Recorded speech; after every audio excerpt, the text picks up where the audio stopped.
Hey there everyone, this is Hotform here. So today we're going to be watching some Diablo 3 that I played, and we're going to be looking at my wizard on Act 3 Inferno. I'll go over the skills and my spec and stuff like that at the end of the video, so if you want to see that beforehand, then you're welcome to skip to the end and watch that now. Otherwise, we're starting here in the Tower of the Cursed, and we're just going to go through a bit of a run today. I'm going to go through the Tower of the Cursed and the Tower of the Damned and just look at some of the different enemies that you'll face in these areas and which kind of special guys we encountered today on our run. I'll skip at a few points just to go past some trash, but I try to show you every special I engage on the way. So the Tower of the Curse is the one we're starting on here. It's easier in my opinion, at least for a wizard, which is kind of counterintuitive because it comes farther along in Act 3. But the mob types in the Tower of the Cursed are fairly straightforward. We have these Blood Clan Mauler guys. They just kind of walk at you and they do a little charge sometimes. There's the Shamans with their fireballs. The fireballs they move really quick, they have a fast travel time, and they hit really hard. So I used to get one shot by those, and that was really frustrating. But once you get enough gear to be able to take a hit from one of those fireballs, then those Shamans aren't so bad. Also, there's the Blood Clan Spear Chuckers. We can see some shamans down below there, but unfortunately there's no way I can throw my Hydra over that ledge to get them, so they'll have to stay for now. You see I kill pretty much every tower and pile of bones. I also try to engage these blazing ghouls whenever they come up behind me. Most of this is just level management. I try to make sure that the level behind me is always as clear as it possibly can be, because chances are I'm going to be running by again at a later time, and I don't want anything able to change and kind of get in my way. So I'm using a Venom Hydra Blizzard spec for this video.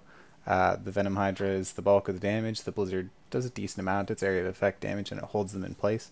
And I also use the Seeker Missile.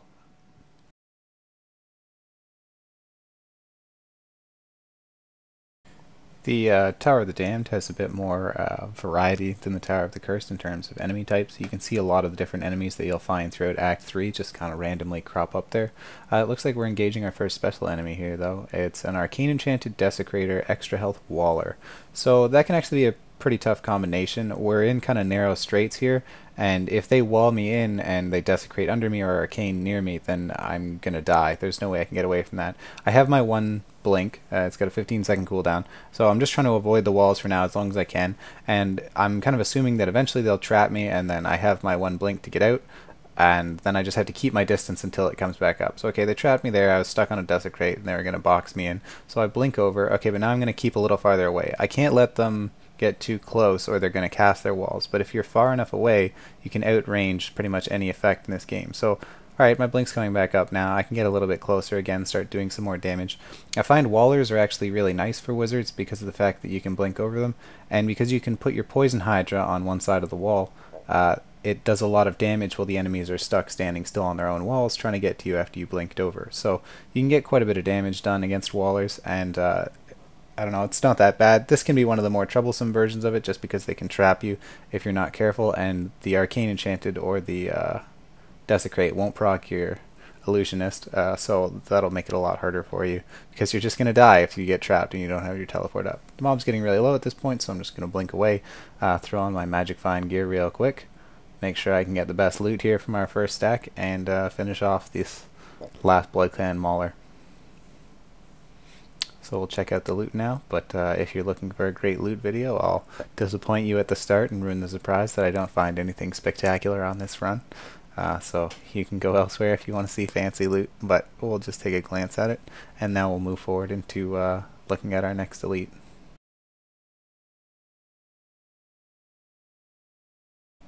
So moving ahead a little bit here, we're just cleaning up after killing some of the normal trash mobs. We have those Blood Clan Shamans that we saw earlier that are down here, so we're going to be engaging those in a second. These shaman guys, let's see, they're Molten, Knockback, Arcane Enchanted, Fire Chain, so that's not so bad. I'm pretty much just dealing with the shaman effects and making sure that I keep them at a distance as a group and just kind of AoE them down. I'm trying to make sure that I stay long enough distance away that they generally don't cast the fireballs, but I'm not too threatened by this enemy, so staying a little close and keeping them in sight will just mean that I can do a fair amount more damage and keep my battle going smoothly. you can stay out of range, but they just toss that fireball every once in a while. It used to be that that would kill me instantly because it's one of the hardest damage hitting moves that I found in this act, but now I can take a hit from it, so since I haven't even gotten hit yet by these fireballs, it's not so bad. Whenever they get close to you, the fireball moves really fast and it'll feel almost impossible to dodge sometimes, but whenever they get close to you, they'll stop for a second and then they'll wind up their fireball. When they do that, they're picking their location, so if you know they've stopped and you start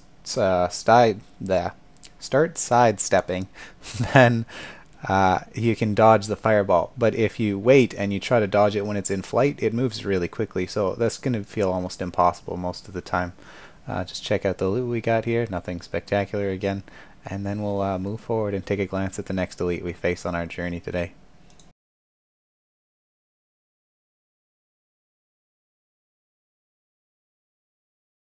So we're moving into the Tower of the Curse level 2 now. It's the same enemy types as the Tower of the Curse level 1, so nothing too out of the ordinary, and we'll see what specials we encounter on the way. I'm just clearing trash at the moment, but there's a nice spot here. A lot of these levels in the Tower of the Curse and the Tower of the Damned are the same, so, or well, I mean the shrines and stuff will change, but the level terrain is the same. So we can see like there's a spot here where I can check my Venom Hydra over the edge and I can hit the guys down below. There's only some regular enemies there right now, but if there's a special enemy there, you can take them down quite effectively with little areas like this. And knowing these spots is more helpful than just, oh, there's an enemy there, I can get them now. Because if you encounter something while you're fighting around that area that you recognize as an enemy you're not going to be able to contend with, there's a bit of lag going on right now. But if you recognize there's an enemy that's too tough for you, you can take them to one of those spots, die there, the enemy will stay there, and then return to your little vantage point and take your shots at them. So you can finish off things that are too much trouble for you as long as you know the level layout correctly. I'm sure those things will get patched up eventually over time, but for now it's a nice advantage to be able to know, and there's a lot of places where you can make use of terrain like that, especially with the Venom Hydra, because it pretty much can kill things on its own, so if you can find a location where you can spawn it, then you're in good standing for the rest of the fight. Just continuing to clear some trash here, we're going along the outside of this giant ring. These levels are fairly straightforward, you just kind of follow the path, so there's nothing too much off to the side. I like to take care of everything on the way though, just so nothing blocks my shots on the way back. Some of these guys spawn behind us again. This is why it's nice to try to memorize their spawn locations, but there's a lot of them. That could have been dangerous if this was a different enemy, but we're facing some of these Blood Clan spear chucker guys, so I like to keep a lot of distance on them. If you're far enough away, they won't chuck their spear, and those spears can overwhelm you really quickly. They do a lot of damage. They hit my energy armor, but I still take the 35%, so about 3 spears is going to be my death. These guys, I think I saw the effect a second ago there, but I'm not sure what it is exactly. Obviously it's something I'm fairly scared of. I'm keeping almost maximum distance on this, just taking light shots back. That's a teleporter, that's why. Okay, so we've got teleporter nightmarish, I saw that anyways. So because they don't teleport if you're too far away, then I'm just trying to keep myself as far away as possible. Here I got to do the turnaround part, so that's the dangerous area. When you're kiting mobs at this distance, there's nothing they can do to you. They're just going to run at you in a straight line. I got some more lag going on, unfortunately, but they're just going to run at you in a straight line and try to kind of run you down, and they won't use their abilities until they get close enough. So when you can judge roughly how fast they're moving off screen and just keep your distance all the time, the only dangerous part is when you have to switch directions. I've killed 2 of them now, and the 3rd one's weakened, so let's switch to my Magic Find gear, and he's going to teleport up and try to finish me off while I'm switching my Magic Find gear, because apparently he feels like doing that.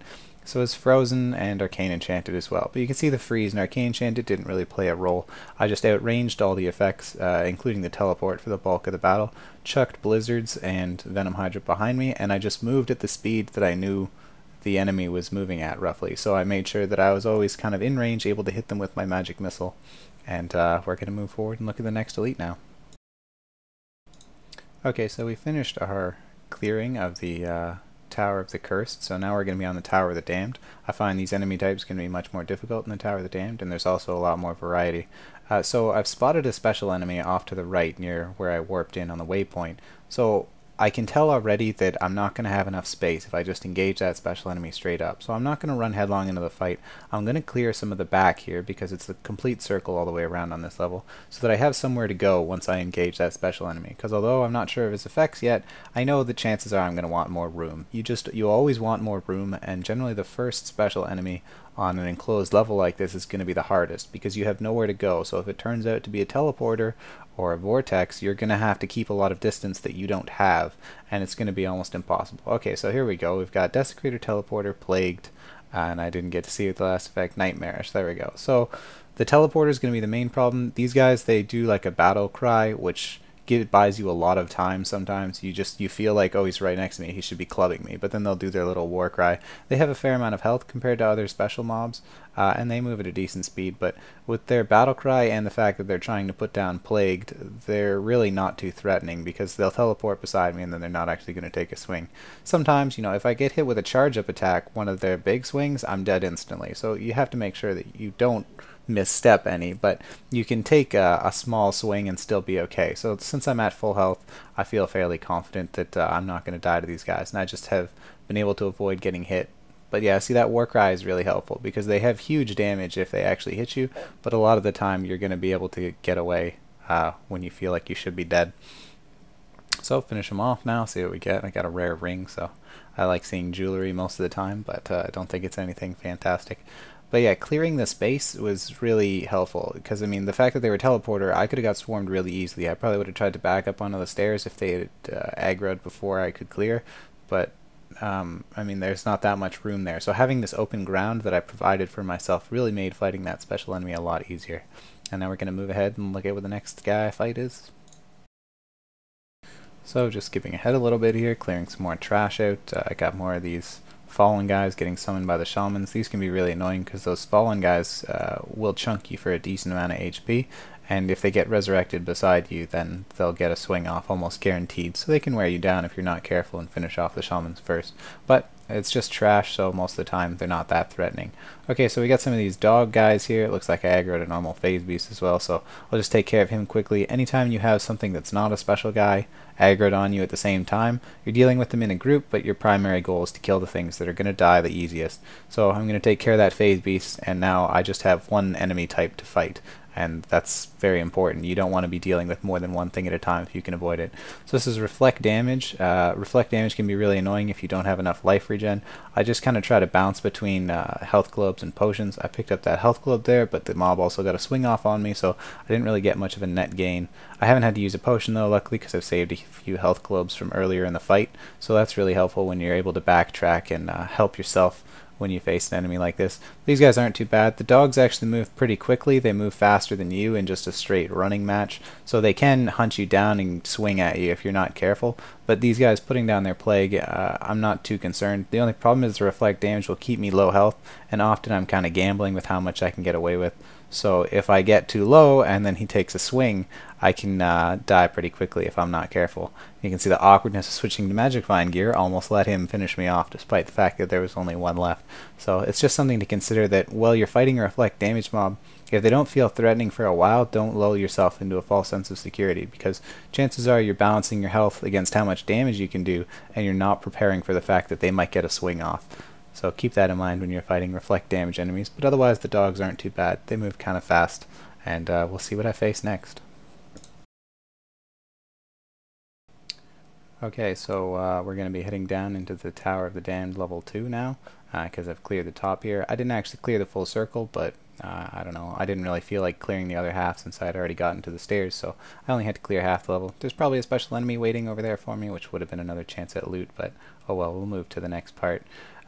Looks like some succubuses. Succubuses normally aren't too threatening, but this is right at the start of the level. This is literally the very first enemy I'm fighting, and it's a Vortex Mortar Teleporter. So I'm going to need a lot of space. This is an enemy that I can't do this with, and I'm just going to have to give up. Okay, I got to clear some room, aggro some normal guys, because I need enough space to be able to make a full rotation and have my blink cooldown reset. Otherwise, they're going to trap me, because they're going to vortex me in, and they still chomp you just as hard as any other enemy. So I have to be really careful, and I have to aggro some things to be able to make sure that I have a proper amount of room.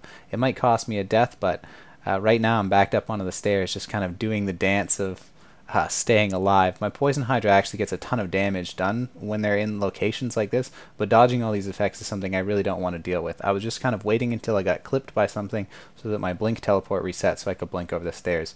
I do have some of these normal mobs still hanging around, which is unfortunate, and I'm just going to have to kind of deal with this as a group. I'm getting hunted down pretty viciously at the moment, and those succubus's effects prevent me from putting my Venom Hydra and Poison, my Blizzard and Venom Hydra down sometimes. So it can be really annoying, but I'm just trying to stay alive. I'll finish these guys off eventually. I just have to make sure I'm doing damage somehow and making sure that I'm keeping myself alive. Teleporting over that bridge there is giving me a lot of distance that I wouldn't otherwise have. So it's really nice when you can find little places like that to help yourself to some room. I could probably just teleport to the other side, but when I had engaged all those normal mobs, I doubt I would have had enough space to be able to make a clean getaway if I didn't have that little teleport over the stairs set up. The mobs can do that too, as we can see though, so don't get too over eager when you have locations like that. But this was just a good example of when you have to cause yourself some pain to make sure that you have what it takes to defeat them. I wouldn't have been able to beat a Vortex Mortar teleporter in that little square that we started in. So engaging the normal mobs, well, it was very risky and I definitely could have died. It was the only way I was going to have the possibility of taking down such a strong enemy.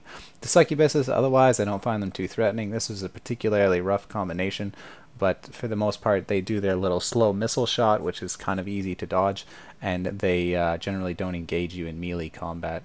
So for the most part, they're not that bad as a wizard. Anyways, that's all the specials we're going to be looking through on this run through of the Tower of the Cursed and the Tower of the Damned. I am also going to include one other clip of a special after this, so we'll take a look at that now. Okay, so in this clip we're not going to be looking at the Tower of the Cursed or the Tower of the Damned. We're going to be in the Keep's Depths, but I wanted to examine these tongue guys. These are an enemy that you can face in the Tower of the Damned and in a lot of places through Act 3. As a ranged class, they can give you nightmares. In this particular case, we're dealing with a minion immune reflect damage by the looks of it, and I think knockback tongue guy. The problem with these guys is they move very fast, way faster than you can, even with movement speed on your boots. And they have a ranged attack, so it feels like they can just hunt you down and kind of destroy you sometimes, and they will definitely plague your nightmares when you are working on this act. So the way you have to deal with minion immune, I guess I should talk that first actually. Luckily in this case I've managed to trap two of the minions earlier in the level, but unfortunately it means I only have this starting zone to work with. So the fact that I don't have two of them chasing me is a nice advantage, but right now I still need to figure out a proper way to deal with that enemy. I'm going to escape to the level above here just for a sec to wait for my teleport to cool down. Looks like there was a health well over there, but it was guarded quite viciously by some enemies that I would rather not have to fight at the moment. I have another battle going on, so let's head back and engage this guy and see what we can do. So the trick with minion immune is to deal with them in a pack. You have to, it sucks, I mean, you want to just hit the special guy, I know you do, because he's the only thing that's going to take damage, but you have to treat them like it's a pack of enemies, and just wear them down with your AoE, and make sure that you're always avoiding the front guy. If the front guy isn't the one you can hit, I mean, I still chuck my shots back, and I still try to, you know, get a few hits off, but for the most part I'm just treating them as if it was AoE, even though I'm only hitting the special guy, because that's the only way you can do it safely. So for these minion immune guys, though, we have the tongue guys. So the tongue guys, they're unlike a normal mob because they move so fast. I find that I have to let them choose when I shoot. They'll catch up to me, and sometimes they definitely they hit me a lot, obviously, we've seen that, but I just teleport every time, and when they catch up, they stop for a second, line up their tongue shot. When they catch up, I just keep running. Then when they stop, I know, I take my time, and then I say, okay, I'm out of range for where he's going to shoot his tongue, because I've learned about how long it takes them to shoot and how much range it has. And then I can stop a few seconds after they do, turn around, take my blizzard shot or whatever that I've earned that's now safe because they're doing their tongue attack and I'm out of range. So basically they run up to me, they stop, they line up their shot. When they do that, I keep running, and then when they take their shot, I get to shoot them. And that's how you deal with them. The problem is you're going to feel like you just want to keep shooting them, and you're going to try to stutter step, but it's not going to work because they're just going to overrun you. You have to let them choose when you're going to shoot, and it can be very frustrating because it can take a long time. Especially if there were 3 minions, I would have to kite this for a lot longer because I would get about half as many shots off on the main guy with my normal attack. So it can take a long time with minion immune, and DPS is definitely a concern when you're treating it in such a slow battle. But see, I've kind of found the pattern now. It feels pretty safe. I'm just going in a circle, tossing my Blizzard and Venom Hydra behind, taking my shots when it feels okay. But I've kind of worked through what I need to at this point, and the elite's getting fairly low. So I'm going to have to put up with switching to my Magic Find gear maybe, or I might just forego it with this enemy because this is a rather difficult challenge, so I'd rather just get him dead a lot of the time at this point. Hey there guys, just taking a quick glance at the stats that I used at the time of filming this video. I guess you can take a closer look if you're really super concerned about some aspect.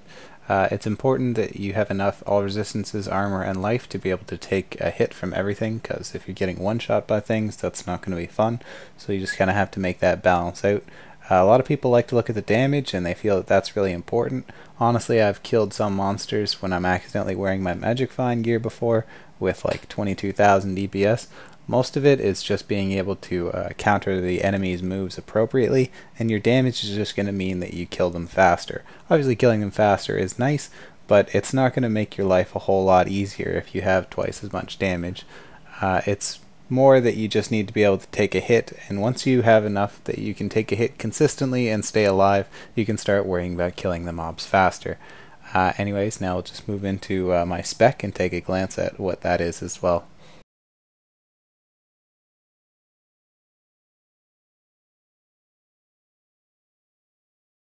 So, taking a quick glance at my spec, I use the Magic Missile with Seeker.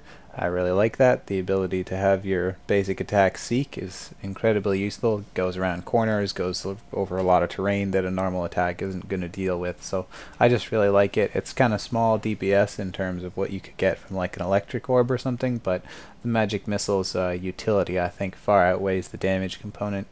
I use Blizzard with Stark Winter. It just makes it bigger, so I mean it's more Blizzard, what's not to like.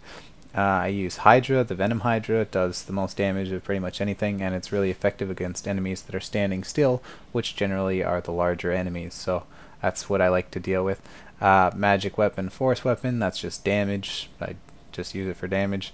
Teleport Fracture. Fracture is just clearly the best rune for teleport. It provides you mirror images when you teleport, and they're just as good as when you use mirror images, so I find that this makes the spell multi-purpose. I can blink on the spot if I just want some mirror images to take a hit for me, or I can blink to get away, and my mirror images are still there taking hits for me. So I really like the Fracture, and I think it's pretty much the only teleport rune that you can justifiably take. I use Energy Armor with Force Armor. It limits the damage by a lot, so I just take that for protection. Glass Cannon, it's damage. Illusionist, I don't see many people use Illusionist, and I really like it because most effects in Inferno will hit for more than 15% of your total health. So Illusionist resets the cooldown on your teleport anytime that happens, and it just means that every time you take a hit you have another opportunity to escape. So you're just balancing how often you get caught with how often you can take a single hit, and that comes out to be quite a lot, so it saves me a fair amount of pain, and I highly recommend taking Illusionist if you use teleport. I also take Arcane Dynamo. I see a lot of people use Astral Presence because you don't really have enough arcane power to sustain blizzards if you don't use Astral Presence, but I have 20 arcane power back on crits and 10% extra maximum arcane power, so just from items, so I don't really have the arcane power problems, and Arcane Dynamo is a huge DPS increase. It gives you 75% extra damage after you get 5 stacks, and it works with the Venom Hydra, so because the Venom Hydra lasts 15 seconds, you pretty much always just end up having an Arcane Dynamo Venom Hydra out, and it makes your Hydra 75% more powerful. So I really like Arcane Dynamo. It's only great with a fast attack speed, I'd say, but it's quite useful, and it's good for Blizzard as well. So anyways, that's just a quick look at the spec I used for this video, and I hope you guys enjoyed.